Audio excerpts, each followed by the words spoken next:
इष्टदेव भगवान श्री स्वामीनारायण सद्गुरुवर्य निष्कुळानंद स्वामी रचित धीरजाख्यान कथा काल आपण श्रवण केली कथा। हिरण्यकश्यपूने प्रल्हादजींना जवळ बोलावले, जवळ बोलवून आणि सांगण्यात आलं त्यांना की तू तुझ्या भगवंताचं नाव घेणं सोडून दे। जो नारायण आहे तो माझा सर्वात मोठा शत्रू आहे आणि आता जर तू त्या नारायणाचं नाव घेत राहिला तर आधी त्या नारायणला मारेल आणि नंतर तुला खतम करून टाकेल। शेवटची वॉर्निंग दिली तेव्हा प्रल्हादजी म्हणतात की हे पिताजी, तुम्ही काय मला मारणार आहे? कारण जन्म आणि मरण हे तर त्या परमात्माच्या हातामध्ये आहे। तुम्ही इच्छा कराल म्हणजे कोणी मरत नाही या दुनियामध्ये, तुम्ही इच्छा ठेवाल कोणी जन्मत नाही, हे तर भगवंताची इच्छा त्यामध्ये असते। 6 गोष्टी आहे की ज्या भगवंताच्या इच्छेने होत असतात। त्यापैकी प्रथम आहे जन्म, सेकंड नंबरला मरण, 3 नंबरला आहे यश, 4 नंबरला अपयश, 5 नंबरला आहे हानी आणि 6 नंबरला आहे लाभ। हानी म्हणजे नुकसान। तर जन्म आणि मरण हे आपल्या हातात आहे का? आपण नक्की करतो का?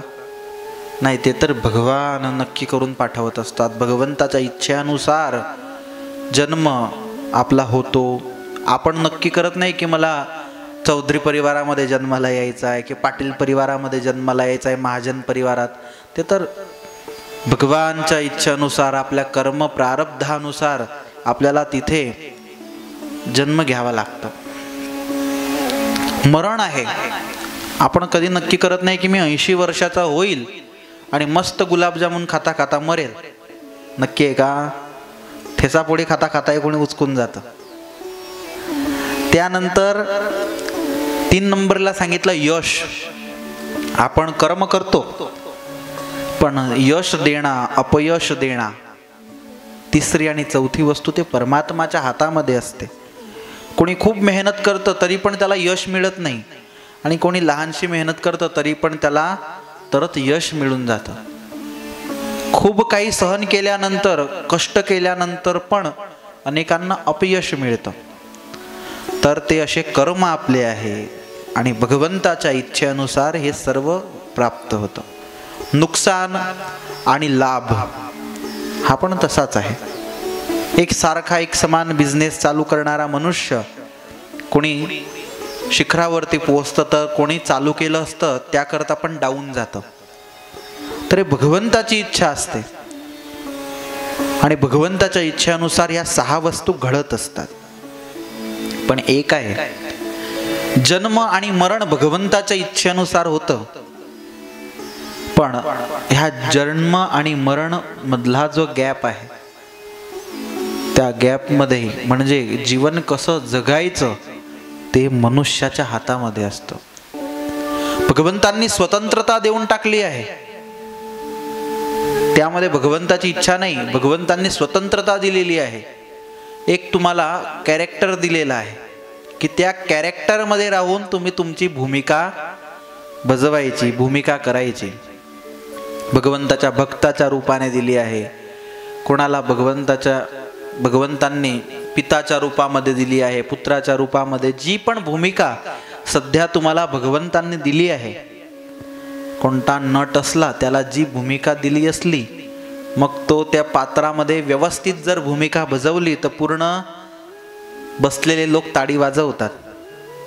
भगवंतांनी दुनियामध्ये आपल्याला पाठवलं आहे आणि एक एक भूमिका दिलेली आहे, एक एक नाट्य दिलेलं आहे जे आपल्याला करायचं आहे। आणि प्रेक्षक एक परमात्मा आहे। ॲक्टर आपण सर्व दुनियामध्ये आहोत, आपल्याला त्या प्रकारे करायचं आहे आणि प्रेक्षक कोण आहे? भगवान आहे। जशी तुम्ही योग्य ती भूमिका करसाल, ते पात्र व्यवस्थित करसाल, तेवढं मग तुमचं प्रमोशन होतं.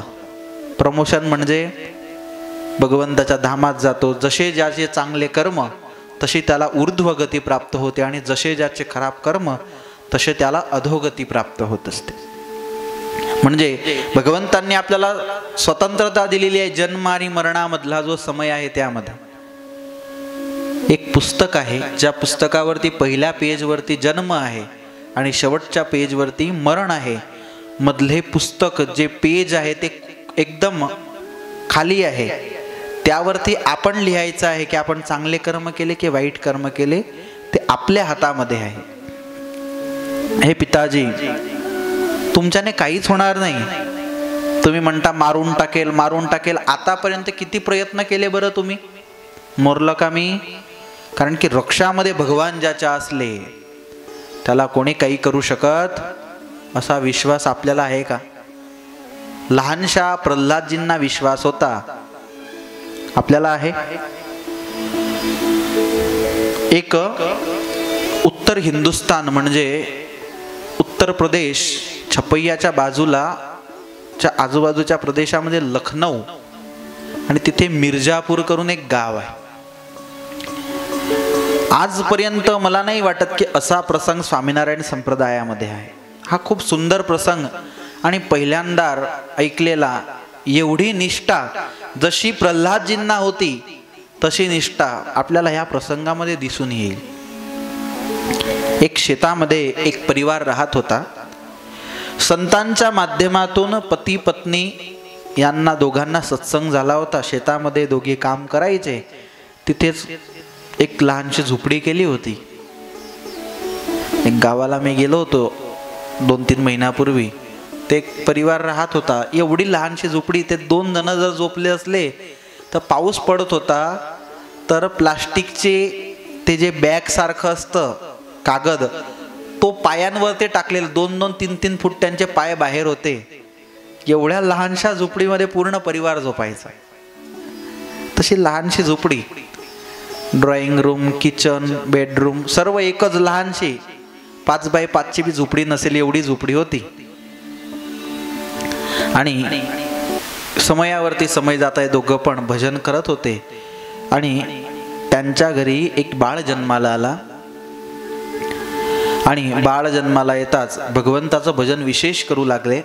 20-25 दिवस झाले आणि एके दिवशी जो पुरुष, क्षत्रिय कुटुंब होतं हे, तो पुरुष कुठे बाहेर गेला असेल आणि ही स्त्री होती. सुतक थोडं अशक्ती शरीरामध्ये, पूर्वीचा काळ होता आणि डॉक्टर एवढे नव्हते, दवा अशा नव्हत्या आणि 2 महिन्यापर्यंत तर शरीरामध्ये अशक्ती राहायची. म्हणजे ती स्त्री स्वतःच्या 20-25 दिवसाच्या बाळाला घेऊन झोपलेली आहे. आता बाजूला एक कोडलं गवत पडलं असेल, काय झालं दुपारच्या वेळेला आणि एकदमच आग लागली. कित्येक वेळी शेतांमध्ये उन्हाच्या कारणाने पण आग लागत असते. आता आग लागली शेतामध्ये, बाजूला ही झोपडी होती, ते झोपडी जळू लागली. आता झोपडी जळत आहे. त्या स्त्रीने पाहिलं, अरे झोपडी जळू लागली. पण झोपली होती. जाग येता येता जेव्हा कळालं की झोपडी जळत आहे, तोपर्यंत तर अर्ध्याकरता जास्त झोपडी जळून गेली होती. बस निघण्यासारखा काही दुसरा मार्ग नव्हता. मग त्या स्त्रीने भगवंताचं भजन करत करत, पहा निष्ठा कशी आहे. आणि चारी बाजूने आग लागली आहे. त्या स्त्रीने काय केलं, स्वतःच्या 20-25 दिवसाच्या त्या लहानशा बाळाला स्वतःच्या छातीशी लावून आणि एक ओढण्यासारखं तिथे वस्त्र पडलं होतं, ते स्वतःच्या शरीरावरती ओढून घेतलं. भगवंताला प्रार्थना केली, वाचवायचं असलं तर वाचव आता, बाकी येतो आहे तुमच्याकडे, आणि झोपून गेली. इथे लाईट गेली असली तरी पण आपण झोपत नाही. आग लागली आहे चौघही बाजूला आणि सर्व जडून राहिलं आहे आणि शरीरावरती एक वस्त्र घेऊन झोपून राहिली. अर्धा, 1.5 तासपर्यंत झोपली आणि जेव्हा ह्या बाजूला संपूर्ण झोपडी जळून गेली. प्रसंगामध्ये संतांनी लिहिलं आहे की त्यांच्या झोपडीमध्ये जे भांडे होते, पातेले होते, ग्लास होते, ते सर्व त्या अग्नीमध्ये जळून गेले. पाणी होऊन गेलं त्या सर्वांचं. पण हे जे स्त्री ज्या खाटवरती झोपली होती त्या खाटवरती जडलेला सिंगल कोळसा पण तिथे पडला नाही. आणि भगवान स्वामीनारायण तिथे प्रगट झाले, त्या स्त्रीला उठवलं आणि त्या स्त्रीने उठून पाहिलं तर संपूर्ण झोपडी सहित सर्व जळून गेलं होतं. पण त्या खाटवरती ती झोपली होती खाट, आणि स्वतःचा बाळ, तिला काही झालं नाही. भगवान स्वामीनारायणला पाहता बरोबरच भगवंताच्या चरणांमध्ये पडून गेली. भगवंतांनी तिला आशीर्वाद दिले की तुझ्यासारखी निष्ठा कोणामध्ये येणार नाही. एवढी तुझ्यामध्ये निष्ठा आहे की एवढी आग लागली चौघही बाजूला तरी पण माझ्यावरती विश्वास ठेवून आणि तू झोपून राहिली, म्हणून आम्ही तुमच्या रक्षणामध्ये आलो. तर अशा प्रकारे भगवान भक्ताच्या रक्षणामध्ये असतात. पण येतात भगवान रक्षणाला, पण केव्हा? एवढी निष्ठा आपल्यामध्ये असायला पाहिजे. एवढी निष्ठा असली, प्रल्हादजी सारखे, प्रल्हादजी म्हणतात समोर हातामध्ये खळग घेऊन उभा आहे हिरण्यकश्यपू, तरी पण काय म्हणतात की तुझ्या हातात थोडी जन्म मरणाचा आहे. आतापर्यंत तू खूप मारण्याचा प्रयत्न केला, तू काय मारणार आहे मला? कोणाच्या हातात तलवार असली आपण म्हणणार आहे का त्याला की तू काय मारणार आहे मला? तरच एक फिरून मारेल. कारण की आपल्याला आपल्या इष्टदेवांवरती तेवढा विश्वास कमी असेल. आणि त्यावेळीला प्रल्हादजी म्हणतात, प्रल्हाद कहे पूरण छे सर्वे विषे मारो श्याम, हमणा प्रभु प्रगट शे टाळशे तारू काम. मला काय मारणार तू? माझ्या भगवंतांनी जर इच्छा केली ना तर आता इथे प्रगट होतील आणि तुझा वध करून टाकतील. असं सांगता बरोबरच हिरण्यकश्यपूला क्रोध आला.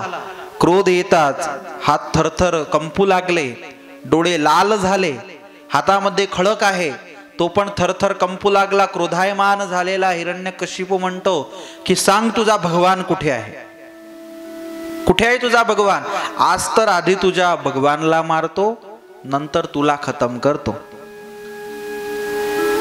प्रल्हादजी म्हणतात की पिताजी कशी गोष्ट करतात हो तुम्ही?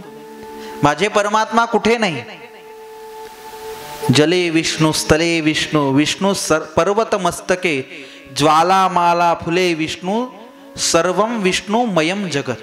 पिताजी सर्वत्र माझा परमात्मा आहे, अणु अणुमध्ये माझ्या भगवंताचा वास आहे.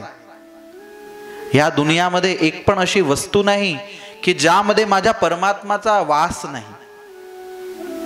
पर्वतामध्ये माझा भगवान आहे.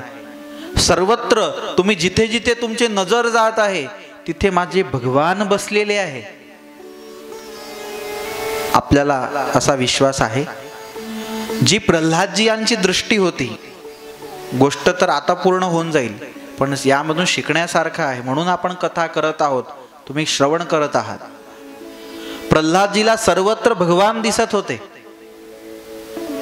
आपल्याला माणसात माणूस दिसत नाही, भगवान सर्वत्र आहे. अशी एक पण या दुनियामध्ये जागा नाही की जिथे भगवान नाही. आपण म्हणतो भगवंतांनी माझा साथ नाही दिला, भगवान साथ देतोच, पण कित्येक वेळा आपले विचार, आपले प्रारब्ध साथ देत नसतात. एक गुरुजी, त्यांना 5 शिष्य होते.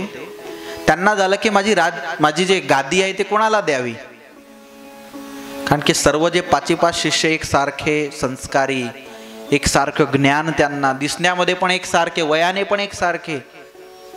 मग काय करू, आता माझी तर अंतिम वय झालेली आहे, पण या 5 पैकी कोणाला माझ्या गादीवरती बसवू, गुरु गादीवरती. एके दिवशी 5 शिष्यांना बोलवलं, एक एक सफरचंद दिलं, सांगितलं की हे सफरचंद तुम्हाला जाऊन अशा जागेवरती खायचं आहे की जिथे तुम्हाला कोणी पाहणार, कोणी जीव पण पाहणार नाही, कोणीच तुम्हाला पाहणार नाही या सृष्टीमध्ये, अशा जागेवरती जाऊन खायचं. पहिला शिष्य होता, धावत गेला आणि एक गुफामध्ये घुसून गेला जिथे खूप अंधार होतं. त्याने पाहिलं अंधार खूप आहे, इथे गरमी पण खूप आहे, लहानसा जीव पण इथे नाही, आणि त्याने ते सफरचंद खाल्लं, धावत गुरुजीकडे आला. 5 दिवस दिले होते त्यांना. या बाजूला दुसऱ्या नंबरचा शिष्य होता, तो अशा थंड्या जागेवरती गेला की जिथे कोणीच राहू शकणार नाही, कोणी जीव पण घुसू शकणार नाही, तिथे जाऊन त्याने ते फळ खाल्लं. तिसऱ्या नंबरचा शिष्य होता, तो पाण्यामध्ये बुडून आणि कोणी जीव प्राणी मात्र पोहोचू शकणार नाही, तिथे जाऊन त्याने ते फळ खाल्लं. आणि चौथा नंबरचा होता, त्याने एक घरामध्ये जाऊन घराचे दरवाजे बंद केले, कोणीच मला पाहत नाहीये असं म्हणून फळ खाऊन घेतलं. 4 शिष्य आले. 5व्या नंबरचा शिष्य होता, चौघही शिष्य येऊन म्हणतात की आम्ही इथे जाऊन फळ खाल्लं, पण 5व्या नंबरच्या शिष्याच्या हातामध्ये फळ होतं. गुरुजी म्हणतात का रे तू खाल्लं नाहीये फळ? तेव्हा तो 5व्या नंबरचा शिष्य म्हणतो, गुरुजी तुम्ही सांगितलं होतं की कोणी पाहत नसेल त्या जागेवरती जाऊन फळ खायचं, पण तुम्ही दिलेल्या शिक्षणातून मला एवढं कळालं आहे की तुम्ही सांगितलं होतं की भगवान हमेशा आपल्याला पाहत असतात, आपल्या सोबत असतात. या दुनियामध्ये अशी एक पण जागा नाही की जिथे भगवंताचा वास नाही. म्हणून मी जिथे पण गेलो तिथे भगवान तर सोबतच होते आणि ते मला पाहत होते, म्हणून ते फळ मी खाऊ शकला. त्या 5व्या नंबरच्या शिष्याला उचलून आणि गुरूंनी गादीवरती बसवलं. तर सांगण्याचं तात्पर्य की भगवान सर्वत्र अणुअणुमध्ये आहे. आणि जेव्हा अशी गोष्ट ऐकली आणि त्या टायमाला हिरण्यकशिपू प्रल्हादजींना बोट दाखवून म्हणतात की हा समोर जो स्तंभ आहे त्यामध्ये तुझे भगवान आहे का सांग. प्रल्हादजी म्हणतात हो पिताजी, इथे काय सर्वत्र आहे, या स्तंभामध्ये पण आहे. सैनिकांना सांगितलं की या स्तंभाला गरम करा आणि सैनिकांनी बराबरचा त्या स्तंभाला गरम केला. खांबाला गरम करता सांगितलं हिरण्यकशिपून तुझे जर भगवान या स्तंभामध्ये असले तुला वाचवणारे तर जर याला आलिंगन कर. निष्कुळानंद स्वामी म्हणतात की प्रल्हादजी धीरे धीरे त्या खांबाकडे आले. गरम झालेला खांब आहे, 10 फुटावरती पण जर कोणी उभा असला तरी पण त्याचे शरीरावरचे केस जळून जातील, एवढा गरम झालेला खांब होता. आणि त्या स्तंभाला पाहून प्रल्हादजी धीरे धीरे, प्रल्हादजीच्या मनामध्ये एक टाइमाला शंका येऊन गेली की भगवान माझी रक्षा करतील की नाही. पण तेवढ्यात नजर गेली तर त्या स्तंभांवरती लाल मुंग्यांची लाईन चालली होती. प्रल्हादजीला विश्वास झाला, भगवान जर मुंग्यांची रक्षा करत असला तर माझी का करणार नाही. प्रल्हादजी धावत गेले आणि त्या स्तंभाला आलिंगन केले. प्रल्हादजीला काहीच झालं नाही. हिरण्यकशिपूला माहिती पडून गेलं की नक्की या स्तंभामध्ये याचा भगवान आहे. हातामध्ये खडग होता, धावत गेला आणि धावत जाऊन त्या स्तंभावरती प्रहार करायला जातो. स्तंभावरती जोराने प्रहार केला, तो स्तंभ फाटला आणि त्या स्तंभातून फाटता बरोबरच देवतांनी पुष्पवृष्टी केली आणि त्या स्तंभामधून भगवान नारायण यांनी नृसिंह अवतार धारण केला. वरच्या साईडला सिंहाचं भगवंताचं मुखारविंद आहे आणि खालचा जो मानेचा खालचा भाग होता तो मनुष्याचा होता. अट्टहास्य करीत करीत भगवान हिरण्यकशिपू सोबत युद्ध करू लागले आणि भगवंतांनी हिरण्यकशिपूला घेऊन घराच्या बराबर, घरामध्ये पण नाही, ओसरीमध्ये पण नाही, उंबऱ्यामध्ये घेऊन भगवंतांनी स्वतःच्या मांडीवरती हिरण्यकशिपूला ठेवलं आणि सांगून दिलं की याद कर, माझ्या भक्ताला तू किती त्रास दिला आहे.